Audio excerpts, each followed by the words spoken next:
Гледате Дневникот на Сител. Во студиото со вас, Славица Арсова. Добро вечер и добре дојдовте. На почеток гледаме кои настани го одбележаа денот. 4 години затвор за екс-директорот на гериатрија кој земал подкуп од 20.000 евра за да смести пациентка. Судијата Ристов тврдел дека скрените пари се од земјоделие и продажба на нива. Обвинителството открива дека за него имало бројни пријави за подкуп. Првиот снег донесе излизгани автобуси и отежнат сообраќај. Институциите се мобилизираа за да стават ред. СДСМ нема да гласа за законот за прекршоци, се плашат од злоупотреба на личните податоци од системот SafeCity. Останатите партии ќе дадат зелено светло во петок. Управните одбори ќе се намалат на 3 члена, ВД функциите ќе бидат строго временски ограничени, а доживотни и недопирливи позиции во јавниот сектор нема да има. Презентиран законот за висока раководна служба. Трамп бара итни преговори за преземање на Гренланд. Мицковски во Давос на средба со новиот трет мобилен оператор 4G. А во тема на денот за македонско-бугарските односи и што значи најавата за враќање на Румен Радев во трка за иден бугарски премиер, наш гостин Маријан Ѓурчев, поранешен амбасадор на земјава во Софија. Останете со нас, почнува Дневник.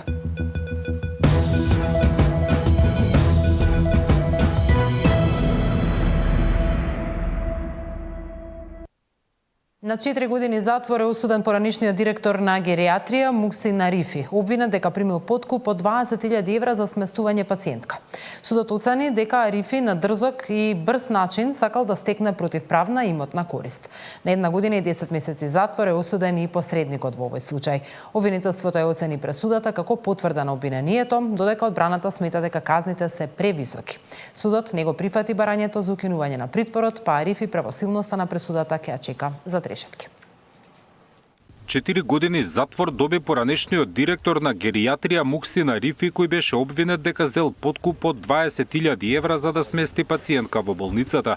Според судот, Арифи е огласен за виновен бидејќи на безобразен и брз начин сакал да стекне парична корист. Со вршење на овие кривични дела се подкупува довербата на граѓаните кон институциите на системот, со оглед дека обвинетиот Муксин Арифи делото го сторил како службено лице, а од друга страна истиот има завршено високо образование што упатува на постоење на поголем степен на свест за несторување на вакви кривични дела. На затворска казна од 1 година и 10 месеци осуден е и Блери Мамити, кој посредувал во земањето на подкупот. Обвинителството е задоволно. Велат, со казните судот го потврдил обвинението. Обвинителството е задоволно од тоа што судот ги прифати аргументите и успеа да докаже вината на обвинетите. Одбраната е незадоволна. Затворските казни за двајцата обвинети ги смета за превисоки. Секако не сме задоволни од висината на казната која што е изречена за двајцата обвинети и следствено на тоа наше право да поднесеме жалба и ќе поднесеме жалба до апелациониот суд Скопје. Судот не го прифати барањето за укинување на притворот на екс-директорот на гериатрија, па тој правосилноста на пресудата ќе чека во истражниот затвор во Шутка. Зоран Јаневски, Сител телевизија. Апелацискиот судија Ѓоко Ристов на прелиминарното рочиште за притвор тврдел дека 350.000 евра пронајдени зазидани во зид во куќата на неговите родители во Неготино му се од бавење со земјоделие и продажба на ниви. Од обвинителството за гонење на организиран криминал и корупција тврдат дека за ова нема никакви докази и дека истрагата се градела речиси 9 месеци врз основа на повеќе сведоци и предмети. Имунитетот на судијата беше одземен, а истрагата за корупција и перење пари во судството продолжува. Деталите кои денеска ги соопшти обвинителството ги пренесува Даниел Василев. Иако добивале релевантни и ирелевантни пријави од многу сведоци дека апелацискиот судија Ѓоко Ристов им барал подкуп, обвинителството во овој момент со докази не може да ги поврзе зазиданите 350.000 евра со ниту еден случај кој тој го работел. Индиции постојат, но конкретни докази за предметите нема.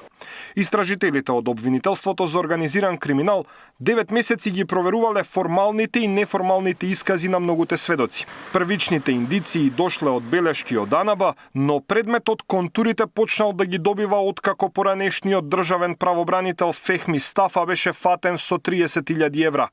Пари кои тој ги доби од сестрата на осомничениот Љупчо Пецов ѓаволот во случајот Синџир. Ниту Стафа, ниту Ристов не биле под посебни истражни мерки. Тоа значи дека истражните органи воопшто не ги следеле двајцата осомничени. Доаѓаат сведоци, кажуваат им се влијаело, па од предметите што се работат, овде гледате дека навистина нешто се случува, па имате телефон што ќе ви се појави од некоја истрага, пример од некој затвореник, ќе го дадете во нашата лабораторија, ќе најдете интересни разговори меѓу затворениците. Не е само една дојава, туку се градеше мозаик околу 9 месеци. Контурите се исцртаа со истрагата против Лјупчо Пецов ѓаволот од предметот Синџир. Не било возможно да не влезе ни ден во притвор, туку одма да добие куќен притвор. Објасни обвинителката Искра Хаџивасилева на брифинг со новинарите. 350.000 евра главно во банкноти од 500 и 200 евра се пронајдени од второбит. Првично се вршени претреси на 3 локации. На едната истражителите пронашле бункер во бетон кој во тој момент бил празен. Во вториот обид извршен е понасочен претрес. Родителите биле прашани дали во скоро време било реновирано во куќата, што тие го негирале. Забележени се различни плочки кои биле искршени. При мало кршење се појави дупка. Дупката се прошири надесно, почнаа да паѓаат пари. Рече обвинителката Хаџивасилева. На прашање дали Ристов имал непријавен имот, обвинителката Хаџивасилева одговори потврдно. Во однос на квалификацијата на делото перење пари, обвинителката објасни дека тука не станува збор за класично пуштање во промет на пари стекнати преку криминално дејствие, туку членот од кривичниот законник опфаќа и криење пари, дел кој поретко се применува. Во меѓувреме, Сдруженијето на судии побара темелна, прецизна и транспарентна истрага во која ќе се утврдат сите релевантни факти и околности, но и евентуална инволвираност на други лица. Доколку се докаже корупција, Сдруженијето се оградува од секој корумпиран судија. Сдруженијето бара целосно почитување и заштита на угледот и достоинството на честните судии, како и воздржаност од генерализации кои дополнително ја подкопуваат довербата на граѓаните во правосудниот систем. Сдруженијето на судии смета дека ваков принципиелен и одговорен пристап треба да биде применет и кон сите други општествени чинители и функционери кои се склони кон коруптивно однесување, бидејќи токму ваквите појави со години придонесуваат за губење на довербата на граѓаните во институциите и во системот во целина, велат од Сдруженијето.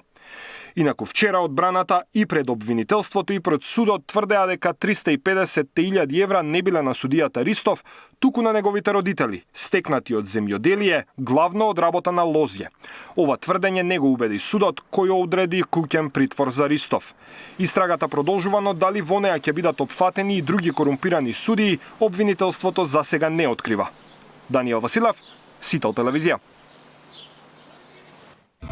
Снег донесе излизгани автобуси и отежнат сообраќај. Институциите се мобилизираа за да стават ред. СДСМ нема да гласа за законот за прекршоци, се плашат од злоупотреба на личните податоци од системот SafeCity. Останатите партии ќе дадат зелено светло во петок.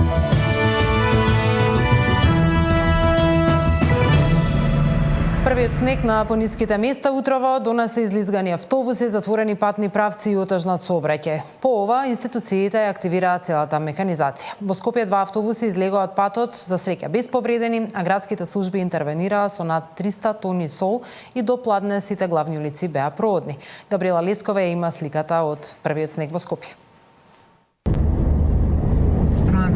Излизгани автобуси, затворени патни правци, отежнат сообраќај. Поради снегот, институциите го вклучи алармот и ја активираа целата механизација. Во Скопје 2 автобуси се излизга од патот. За среќа никој не е повреден. Градоначалникот вели дека се интервенира со сите камиони. Истурени се на 300 тони сол. Имавме проблем со излизгување на автобуси. Едната позиција беше во Козле, другата позиција беше во Драчево, но пријавено е во внатрешна контрола. Испитуваат кои биле причините за истото што се однесува на чистењето на снегот. Мислам дека брзо реагиравме и веднаш се справивме со она што беше предизвикано од сабајлето, а се должеше на врнењето на снегот. Околу 18 камиони беа во функција, булеварите веднаш беа исчистени и беа нормализирани. Имавме на Партизанска застој на една од лентите каде што SafeCity ги монтираа камерите и таму имавме подреден проблем, но го надминавме за брзо време. Иако утрово снегот беше буквално насекаде во Скопје, попладнево ситуацијата е поразлична. Улиците и главните булевари во Скопје се чисти, бидејќи Врзнив интервенираше целата механизација на град Скопје. Снегот остана само на дел од тротоарите. Денеска нема ниту една рурална средина која е затрупана со снег, тврди Ѓоргиевски. Нема во Скопје да има некое затрупано населено место, макар и да е тоа во порурална средина. Морам да истакнам во јавноста дека булеварите и главните улици се наша надлежност, а сите оние споредни улици во општините се надлежност на моите колеги градоначалници. Со полни раце работа се и екипите на Македонија пат. Утрово поради снегот имаше забрана на повеќе патни правци, најкритични и понатаму остануваат планинските превои.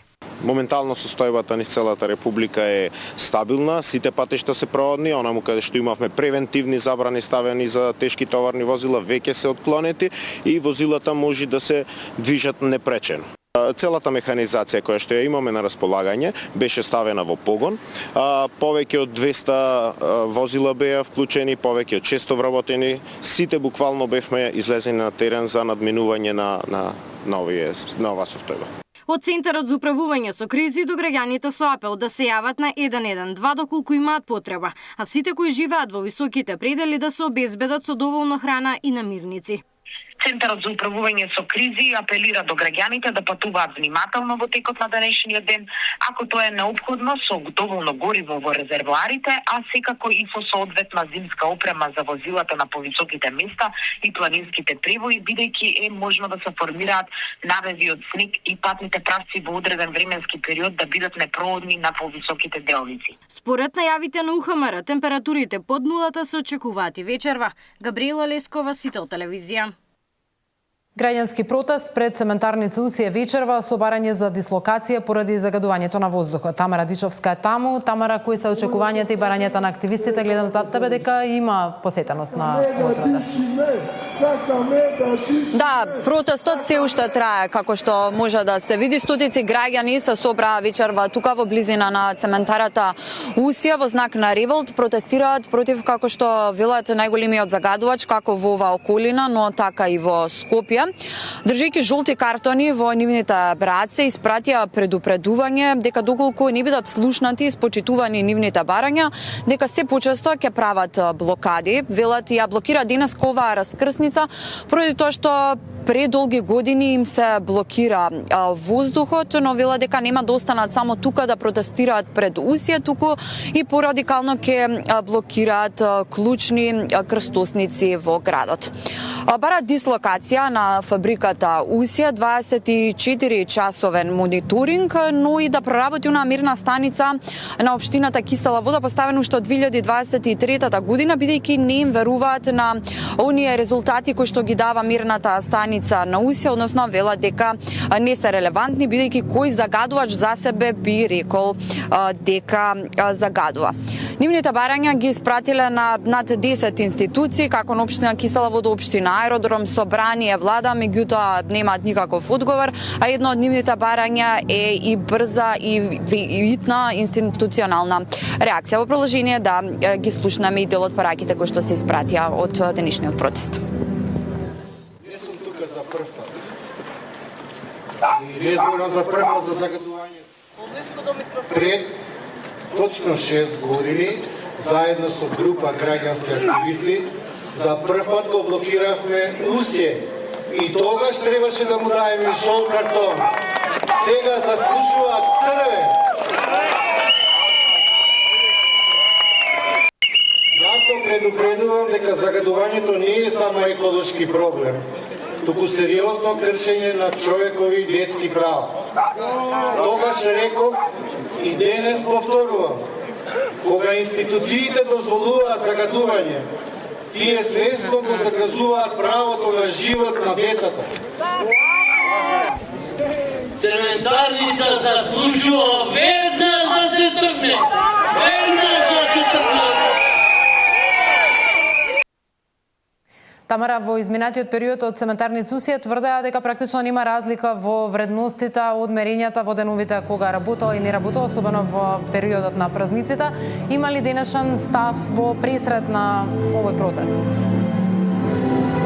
Да, пред протестот реагира и од компанијата, каде што велат дека нападите врз нив се неосновани, неаргументирани, бидејќи како што кажа и ти изминативе денови, изминатиот период, двете печки не им работеле, односно и не работела фабриката, загадувањето се уште било присутно и со тоа се докажало дека тие всушности не се загадуваат, и прашуваат зошто прстот се вперува токму во нивната компанија, која што, како што велате, од национален интерес, односно придонесува за економијата во државата. Па во продолжение ќе прочитам и делот реакцијата и соопштението кое го испратија. Таму велат дека и покрај тоа што титанусијот целосно не работи, во петокот највисоката вредност на PM10 частичките достигна 275 микрограми на кубен метар, во саботата 250, во неделата 143, во понеделникот 190 и вчера 221 микрограми на кубен метар. Оваа состојба се потврдува секоја година, велат оттаму. Титанусија е компанија која не само што работи согласно законите, е носител на интегрирана дозвола. Таа е под континуиран 24 часове независен мониторинг на излезнените гасови од оџаците, а резултатите од мерењата се јавно достапни преку неделните извештаи. Мерењата на оџаците во титанусија се одвиваат согласно законската регулатива која пропишуваат институциите и усогласена со европските директиви, дека нашето работење не е поврзано со состојбите со амбиенталниот воздух во Скопје, зборува и фактот дека и кога компанијата не работи, загадувањето е високо. Како што кажав, и од компанијата велат дека и тие кога не работат е загаден воздухот, меѓутоа граѓаните што протестираат тука не веруваат во мерните станици на оваа компанија, бидејќи како што и самите посочија, оно што загадува нема, велат сигурно да каже дека загадува. Како што можам да забележам, да и заврши протестот, најавија граѓаните иницијативата Стоп за Усија дека ќе продолжат со протестите доколку не бидат ислушани нивните барања. Тамара Дичовска за протестот на активистите пред зградата на цементарница Усија. Благодарам, Тамара.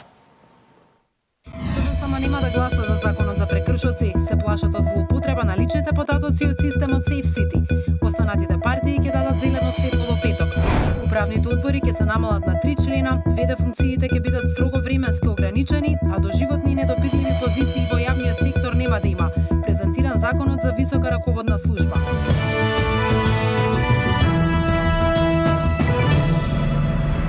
СДСМ нема да гласа за измените на законот за прекршоци неопходни за старт на проектот Safe City поради сомнежи за можна злоупотреба на личните податоци. По поддршката која добија од ДУИ, гласовите на СДСМ повеќе не се клучни, а законот веќе има обезбедено двотретинско мнозинство. Гласањето во собранието е закажано за во петок. Опозицијската СДСМ нема да гласа за измените на законот за прекршоци, последниот закон потребен за проектот Safe City.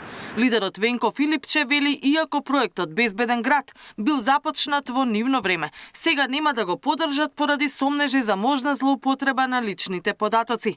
Откако вчера ДУИ даде поддршка, гласовите на пратеничката група на СДСМ повеќе не се неопходни за законот да помине во собранието.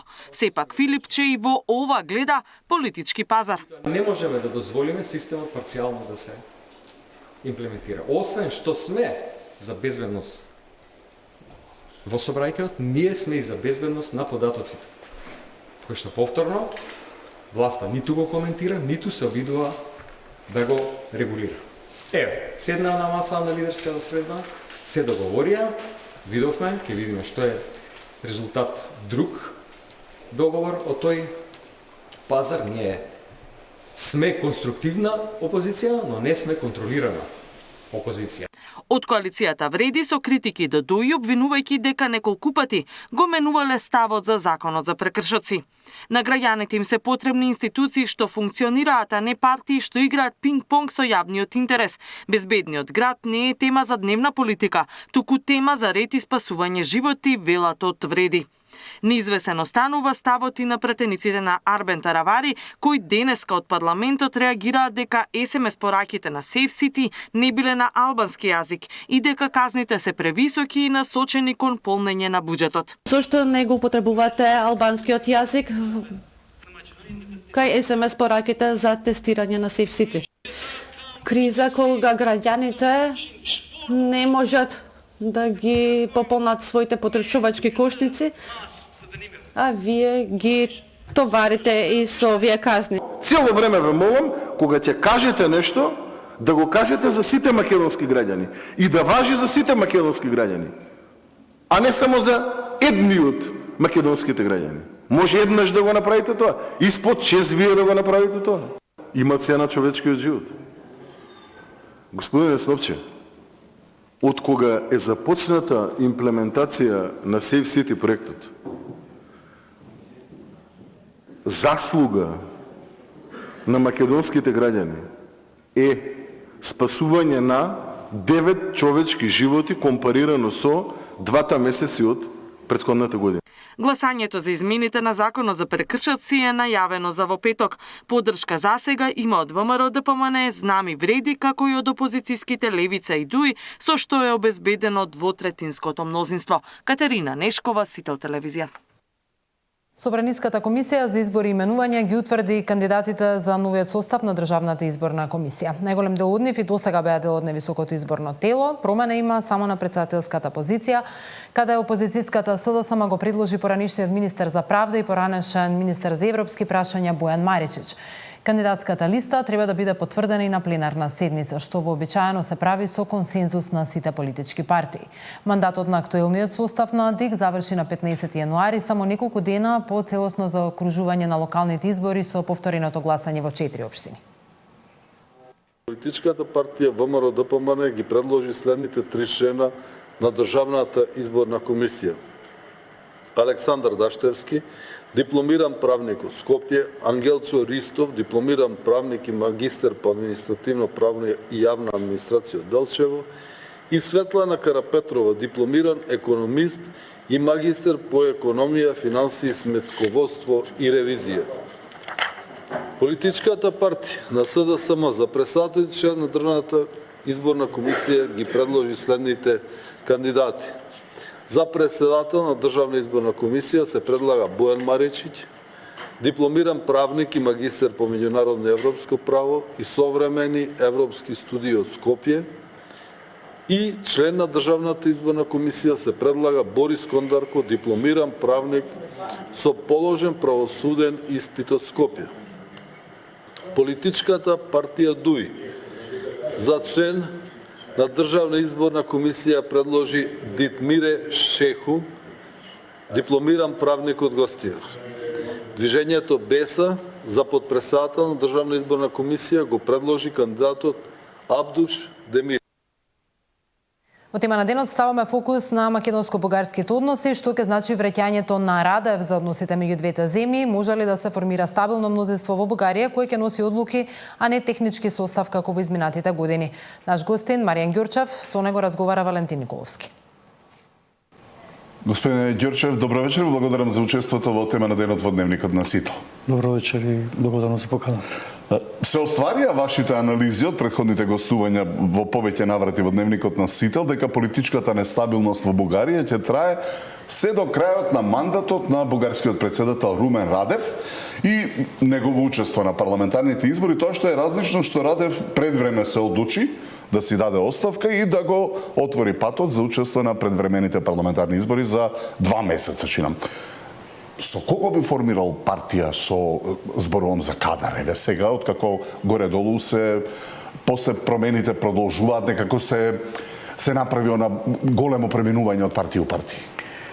Па во овој момент веќе веднаш кога Радев отиде во Уставниот суд и ја поднесе оставката, во рок од неколку часа, неколку битни политички личности во Бугарија дадоа голема подршка за Радев. Пред се основачот на либералната партија Движење на правата и слободите, филозофот Ахмед Доган, кажа дека стои целосно за кандидатурата на Радев за во новиот циклус на реална политика, како што велат во Бугарија.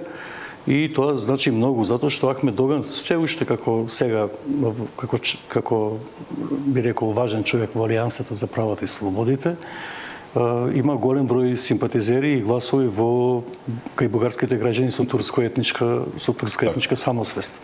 Потоа веднаш дојда коментарите на председателот на Величие, на партиите, парламентарните партии, Величие, Ивелин Михајлов, на МЕЧ, Радостин Василев, на Бугарската социјалистичка партија, Обединената левица, Зафиров. Многу важно е дека Сојузот на бугарските пензионери уште пред 3 месеци на некој начин му даде ветер во грбот на Радев и рече дека ќе застане за него. Тоа е една огромна општествена група од 2.400.000 граѓани во Бугарија, од кои што 1 милион се навистина на работна социјалната исклучивост и пензионерите мислам ќе бидат една од ударните, би рекол, оние кои што ќе го подкрепат Румен Радев, ударно ќе го подкрепат. Така што иако тој нема уште најавено каде идеолошки ќе припаѓа, се претпоставува дека тој ќе биде лево од центарот, ќе ги обедини сите социјалистички партии, партии кои што се залагаат за социјална рамнотежа во Бугарија, партии кои што ги застапуваат интересите на повеќе социјални групи, рекол веќе пензионерите, земјоделците, работниците, и мислам дека тоа е фактички и пораката на масовните спонтани протести, дека во Бугарија 70% од граѓаните се согласуваат со актуелната политика пред да падне владата на Желесков во декември. Ако Радев имаше најголем рейтинг до завчера, сега откако официјално си даде оставка, има анкети, како се движи тој рейтинг? Да, значи неговиот рейтинг има еден феномен во неговата 9-годишна, еве сега 9 години и неколку месеци, од кога стапи на функција до јануар, последната анкета е на Market Link, неговиот рейтинг се движи меѓу 45 и 50%. Тоа е исклучително. Во февруари на анкетните истражувања 2025 година има 46,7%, сега во јануари 2026 има рейтинг 44%. Личен рейтинг, што е сосема различно од тоа што ќе може да го има како партија. Значи, кога ќе ги објави своите програмски определби, својата порака, својата идеолошка определба со кои партии ќе коалицира, ќе се види колку ќе биде тежината на неговиот политички субјект. Но овој момент тие се предвидува, Reuters во денешна анализа на Reuters и на Радио Бугарија, тие предвидуваат дека во овој момент Радев може да повлече некаде меѓу 20 до 35% од бугарското избирачко тело. Тоа веќе сега е повеќе од рейтингот кој што го спроведе во анкетно истражување Market Link во јануари, сега до 20 јануари, каде што ГЕРБ има 18%, продолжува промената 14%, ДПС 9,3%, препорот околу 9%, тоа значи дека веќе сега Радев се наметнува како најсериозен политички фактор во трката за... Може ли уште од сега да се оцени, еве, според овие рейтинзи, дали и какво мнозинство би освоил Радев со својот нов политички субјект и со кого би коалицирал? Веќе тој остро ги критикуваше и ГЕРБ на Бојко Борисов. Ги критикуваше сите овие бугарски ултранационалистички партии, поврзаноста со олигархијата, критикуваше Пеевски исто така го критикуваше. Така што дали промените продолжуваат и екс-премиерот Петков е меѓу оние кои што се посакувани или не? Јас предпоставам дека со сигурност Радев нема да коалицира со ДПС, со олигархот Дејан Пеевски, со кој што има сериозни противречни гледишта за политиката во Бугарија. Исто така заради лични аспекти на оно што Бојко Борисов како премиер тогашен и обвинител, државен обвинител Гешев му го се обидува да му нанесат црни дамки во неговата безпрекорна, би рекол, кариера како председател. Мислам дека тој нема да коалицира ниту со ГЕРБ, ниту со ДПС, со сигурност. За продолжуваме на промената, мислам дека тој ќе се обиде да ги обедини левицата, независно на која позиција, близко до центарот, малце полево, социјалистите, може некои социјалдемократи, веќе движењето 21, Бугарска пролетна вести дека напушта Бугарска социјалистичка партија. Тоа значи сигурен сигнал дека со него ќе одат. Така што можна е соработка со либералите. Ахмед Доган, Алијанса за правата и слободите се либерална партија во центарот. Можна е и соработка со Продолжуваме промената и Демократска Бугарија, затоа што и тие ги поддржаа протестите на стотици илјади граѓани на олигархискиот модел на управување против кој што се бори Радев. И ако тука најдат заеднички јазик, можна е една широка коалиција на база на овие партии кои што ги споменав со либералите и тогаш е сериозно веќе се запаќа едно избирачко тело од околу 50% и на дофат изборен резултат кој што ветува 130-140 пратеника во Градско собрание, тоа би значило една стабилна и сигурна владина коалиција. Ако Радев од европските партнери за сега е оценет како проруски политичар кој беше против помошта на Украина, значи не се изјаснуваше за руската интервенција таму и за придонесување со воена помош на нападнатата Украина. Како би бил прифатен од сојузниците, па и од европските партнери доколку стане премиер? Па со оглед на новите светски рекол текови во светската политика, воопшто во светот, мислам дека она што неколку пати јас говорев тука за Румен Радев, дека тој секој се пренебрегнува дека тој својата магистратура има стекнато како генерал мајор во Американската воздухопловна академија во Максвел. Значи, ретко можат НАТО разузнавачите да направат таква грешка, да постават некој човек кој што не им е проверен за командант на военно-воздухопловни сили на Бугарија како една важна земја која што го контролира Црното море точно на влезот после Босфорот, Турција и Бугарија. На границите на НАТО. На границите на НАТО. Така што мислам дека таа негова квалификација е дадена многу, би рекол, паушално за него и од мојаго нагледање тој е, барем јас кога бев во Софија, стриктно ги почитуваше правилата на однесување во Република Бугарија како председател за членството на Бугарија во НАТО и во ЕУ и се залагаше на почитување на националниот бугарски вредносен систем, ускладен со европскиот вредносен систем. Така што мислам дека тој има своји пријатели во Европа, особено оние кои што се проамерикански настроени, и мислам дека неговата војничка кариера, односите со би рекол со луѓето од НАТО, хедквартерот во Брисел, сето оно што представува, да речеме, една политика на еден колективен запад, дека Радев припаѓа таму. Ако Борисов ни беше големиот пријател, барем така велеше екс-премиерот Зоран Заев, кој ни постави вето, Кирил Петков беше проевропскиот премиер кој ни ја стокми преговарачката рамка, сите други беа на ниво на технички премиери во изминативе 5 години, нели 7 неуспешни влади. Сега, што очекувате од Радев, ако навистина остане најпопуларната и најмоćната политичка фигура во Бугарија, ќе има ли храброст да преземе одлучни чекори веќе на почетокот на мандатот во односите со Македонија? Јас мислам дека тој најпрво кој се зафати со внатрешната политика, расчистување со олигархискиот модел на управување. Таа форма да ја сведе на минимум, да се фати во битка со олигарците, бугарските олигарси, нешто слично како што почна принцот Симеон II Сакско-Бурготски во 2001 година пред 25 години. Сега мислам дека таа задача ќе преземе Радев и јас ценам дека тој ќе успее во тоа. Тоа ќе биде внатрешна задача. Со нашата македонска држава, мислам дека тој ќе го застапува оној принцип кој што и досега, например, беше изјавата на Желесков последната, подпишавте, исполнувајте. Радев ќе биде многу тврд по тоа и мислам дека со него треба да пристапиме во од една друга димензија политичка, кај што можеме да кажеме, бидејќи ги знаеме бугарските ставови, ние знаеме што вие очекувате од нас, ние можеме да ви кажеме што ние очекуваме од вас. Ние тоа што барате да го исполниме, како македонска држава не можеме, затоа што ќе загрозиме нашата државност, сувереност и независност. Ние не можеме да дозволиме ревизија на македонската историја, туторство на образовниот систем и промена на колективната меморија. Со таков пристап можеме да градиме иднина за прашања кои што водат кон иднина. Минатото нас не сближува. Очигледно наративите бугарскиот и македонскиот не сближуваат и така и ќе остане ако знаеме да изградиме пат кон иднината. Тоа се прави преку економија. Би го разбрал тоа Радев? Апсолутно.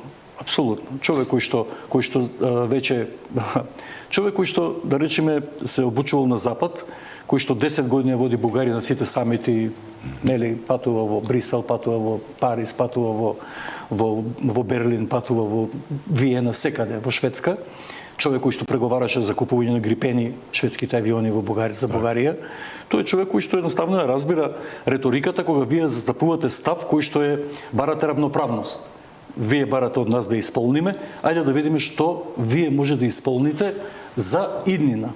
Сега тоа е најлесно на почетокот на мандатот обично да се прави, кога човек е премиер, но Ве прашувам дали Радев би имал воља да разгледува креативни решенија, како што порача председателката Силјановска Давкова, од типот на трет протокол, евентуално попуштање за регистрирање на македонските здруженија заради пресудите од Судот за човекови права во Страсбург кои што им висат над врат, потоа да дозволи македонец во член на комитетот на малцинства, како што бара например премиерот Мицкоски. Толку ли се неостварливи тие барања? Тие се апсолутно право. Преспроведувањето на пресудите на Меѓународниот суд за човекови права во Страсбург е облигација на Република Бугарија. Како членка на Советот на Европа. Трае децени, две децени повеќе. Мислам дека тие се свесни дека едноставно комитетот на министри во Советот на Европа во Страсбург едноставно ќе биде на некој начин повикан да ги повика бугарските политички лидери, тука ќе биде, се надевам, Радев, кој што ќе мора да најде унисон решение за да ги исполни тие ветувања. Во тој поглед и некои креативни решенија во кои што и Македонија предлага, може да предложи, на крајот не више повеќе пати говорев во рамките на самиот договор во член 13, ние да предложиме креативни решенија затоа што нас такви решенија ни требаат. Што би било пресудно за да не знам дали да го смени мислењето или пак да попушти или како и да се изразиме во однос на менување на ставот на Бугарија, дали пресудна ќе биде големината и поддршката во смисол на мнозинството што би го имал во парламентот? Да. Ако успее да постигне еден квантум од избирачкото тело кој што ќе значи 55-60%, значи некаде околу 150-160 пратеници во парламентот, тоа ќе зајакне неговата позиција и тој ќе биде сигурно посигурен во тоа што ќе го бара како облигација што нашето претходно раководство го има подпишано во 2017 година како наша облигација и двата протокола кои што се влезени во таа несречна преговарачка рамка без национален консензус и тука ќе бидеме повикани ние да најдеме креативни решенија.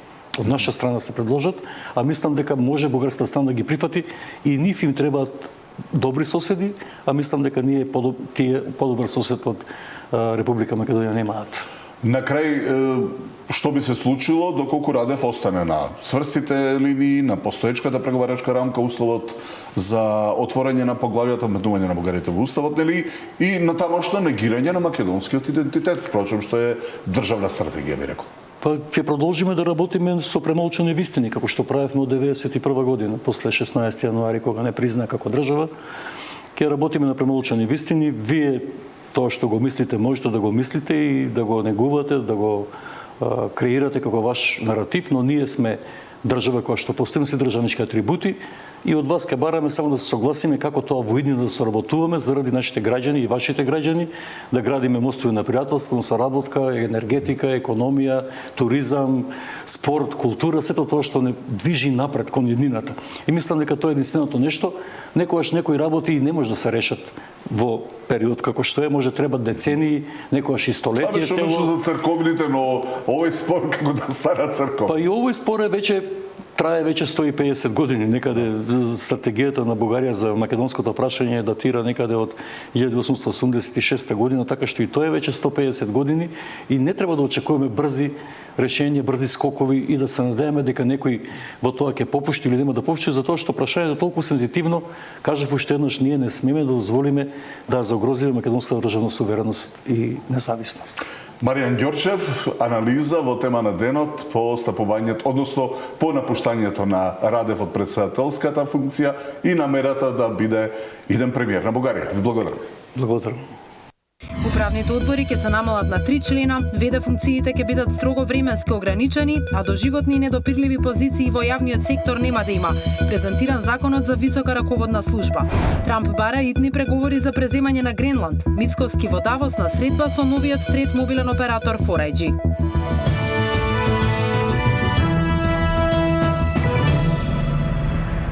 Ќе се намалат на 3 члена, ВД функциите ќе бидат строго временски ограничени, а доживотни недопирливи позиции во јавната администрација повеќе нема да има. Ова го предвидува новиот закон за високи раководители, представен на јавна дебата. Ресорниот министар најави темелна реформа со јасни унифицирани правила за избор на директори, управни одбори и државни секретари. Граѓанскиот сектор очекува законот конечно да биде усвоен, но бара дополнително прецизирање на критериумите за именување на раководни позиции. Бројните управни одбори ќе бидат сведени на 3 члена. Доживотни и недопирливи позиции во јавната администрација нема да има, а статусот вршител на должност ќе биде строго и временски и правно ограничен. Ова се дел од клучните измени во Законот за високи раководители на органите на државната управа кој беше представен на јавна дебата. Ресорниот министер Минчев најавува темелна реформа, а според владата се уведуваат јасни и унифицирани правила за избор на директори, членови на управни одбори и државни секретари. Прв пат се воспоставува единствена и кохерентна рамка за уредување на највисоките раководни функции во органите на државната управа и фондовите. Преку него го уредуваме она што со години беше тема. Кој, како и под кои услови ги води клучните институции во државата. Носењето на новиот закон за високи раководители во органите на државната управа и фондовите е во согласно со стратегијата за реформа на јавната администрација 2330 и со целите поставени во реформската агенда 24-27 година, што представува суштинствен документ во процесот на пристапување на нашата држава кон Европската Унија. Функциите на високите раководители треба и мора да се достапни за сите заинтересирани кандидати под еднакви услови. По неколку неуспешни обиди во последните неколку години да се донесе вакво законско решение, граѓанскиот сектор очекува овој текст да добие зелено светло од парламентот. Дел од нив бараат и до прецизирање на критериумите за назначување на раководна позиција. Работните позиции ќе бидат отворени за една поширока група на луѓе, не само и нема да доидат именувањата само и назначувањата по пат на политика, и оттаму мислам дека тоа решение треба да се поздрави.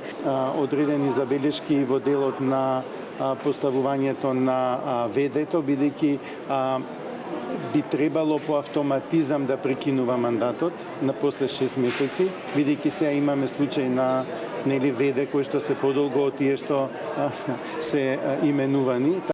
Предлог законското решение веќе 1 месец е објавено на ИНР за забелешки и предлози. Ивана Соколовиќ, Најдова, Сител телевизија. На вториот ден од Светскиот економски форум во Давос, премиерот Мицковски оствари средба со сопственикот на 4iG, компанија која ќе инвестира над 100 милиони евра по добиената лиценца за трет мобилен оператор во земјава. Мицковски оцени дека влезот на нов оператор ќе придонесе за поголема конкуренција и пониски цени, а на форумот посочи и дека вештачката интелигенција ќе биде клучен глобален предизвик за што се неопходни енергетска стабилност и IT кадар. Фокусот во Давос очекувано и денеска беше на американскиот председател Доналд Трамп, чие доцнење и ставови за Гренланд предизвикаа тензии. Вториот ден од форумот во Давос, премиерот Мицковски го стартуваше со средба со сопственикот на 4iG, компанијата која ја доби лиценцата за трет мобилен оператор во Македонија. Во следниот период ќе инвестира повеќе од 100 милиони евра за развој на овој сектор. Граѓаните добиваат нова компанија која што ќе нуди мобилни услуги и компанија која што сигурен сум дека ќе влијае позитивно во намалување на цените на услугите кои што мобилните оператори ги нудат за граѓаните во Македонија. Понатаму денот го продолживме на панел на кој што разговаравме со светските лидери и представници на мултинационални компании за предизвиците на човештвото во годините кои што следат. Се разбира, еден од најголемите предизвици е вештачката интелигенција. Но вештачката интелигенција сама по себе не значи ништо отколку само два обични збора. Но кога ќе влезете во суштината, ќе сватите дека за да вие создадете општество кое што во иднина озбилно, сериозно ќе ја користи вештачката интелигенција, потребни се неколку предуслови. Пред се сигурна енергетска стабилност и нормално развој, бидејќи сите оние дата центри имаат потреба од струја, односно од електрична енергија, и второ, ни требаат IT инженери, односно ни требаат инженери кои што ќе ја користат таа вештачка интелигенција за потребите на општеството и потребите на граѓаните. Се разбира дека ние како држава не смееме да останеме надвор од овие процеси. Фокусот на форумот пак денеска е насочен кон американскиот председател кој во Давос пристигна со 3 часа за доцнување поради технички проблеми со авионот. Сепак многу европски лидери воопшто не го дочекаа. Макрон се замена, германскиот канцелар Мерц и шефицата на Европската комисија фон дер Лајен ги откажаа средбите со Трамп. По повеќе месечни тактизирања, Трамп денеска во Давос ја отфрли можноста да го превземе Гренланд со употреба на воена сила, иако вели не се откажуваат од островот. And we never got anything. We probably won't get anything unless I decide to use excessive strength and force where we would be, frankly, unstoppable. But I won't do that. Okay? Now everyone's saying, oh, good. That's probably the biggest statement I made because people thought I would use force. I don't have to use force. I don't want to use force. I won't use force. All the United States is asking for is a place called Greenland. Единствен кој потврди средба со Трамп е генералниот секретар на НАТО. Руте и во рамки на утринскиот панел призна дека постојат тензии во алијансата, но рече дека е уверен дека прашањето за Гренланд ќе се реши пријателски. And when it comes to the Arctic, I think President Trump is right. Other leaders in NATO are right. We need to defend the Arctic. We know that these sea lanes are opening up. We know that China and Russia are increasingly active in the Arctic. There are 8 countries bordering on the Arctic. 7 are a member of NATO. That's Finland and Sweden and Norway and Denmark, Iceland, Canada and the US. And there's only one country bordering on the Arctic outside NATO, and that's Russia. And I would argue there is a 9th country, which is China, which is increasingly active in the Arctic region. So President Trump and other leaders are right. We have to do more there. We have to protect the Arctic. Илјадници граѓани пак вчера вечер во Цюрих излегоа на протести против пристигнувањето на американскиот председател. Со пораки Трамп не е добри дојден. Протестите ескалираа откако беше запалено американското знаме, пошто дојде и до судир помеѓу демонстрантите и полицијата. Деспина Тодоровска, Сител телевизија. Државна лотарија ги утврдила како невистините написите во делот медиумите за наводно ангажирање хонорарци блиски до власта и тврди дека ваквите објави се обид да се создаде искривена слика за работењето на друштвото. Од лотарија велат дека ваквите, како што ги нарекуваат клеветнички наводи, се маска за, според нив, незаконското работење на претходното раководство и за наудите утврдени во ревизорскиот извештај. Од тука Државната лотарија нема намера да дозволи да се релативизираат факти кои биле предмет на официјална ревизорска проверка и институционално постапување, наведуваат од Државна лотарија во реакцијата, додавајќи дека се преземаат мерки за заштита на институционалниот интегритет и дека ќе реагираат правно на понатамошни, како што велат, дезинформации. Првиот долгометражен филм на Косара Митич, 17-ка, ќе има својата светска премиера во рамки на програмата Перспективи на 76-тиот Берлински филмски фестивал. Ова е филм кој што е инспириран од вистински настан, кој се фокусира на младите во нивните најранливи тинејџерски години и последиците од одлуките донесени под притисок на средината. Филмот имаме млади две тинејџерки кои што поминуваат многу травматични искуства. Значи, поминуваат травми кои што на некој начин им поменуваат животот. И секако тишината, мислам дека која што околу нив е најбрутална и најнасилна на некој начин. Така да поглавно тоа беше главната инспирација и мотивација да тргнам и да се врнам во темата. Ангажиравме после Огнен Свиличич. Има, мислам дека одлична соработка со Косара и дојдовме до нешто за што тројцата бевме супер задоволни и после веговме во реализација. Значи, ова е филм кој што не ги затвара проблемите, туку ги отвара проблемите. Ние сакаме да покажеме како живееме, односно дека секојдневно сите ние премолчуваме некакви работи што се случуваат. Треба сите да бидеме горди што сме дел од оваа пресконференција. Мислам дека ќе бидеме горди што ќе имаме дело кој што ќе ја представи државата на Берлинале. Фантастичен успех.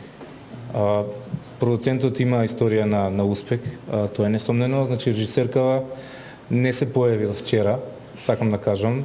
Значи, Косара е еден од оние автори, прво е представничка на тој женскиот бран на режисерки кои се исклучително успешни во Македонија, исклучително надежни, перспективни.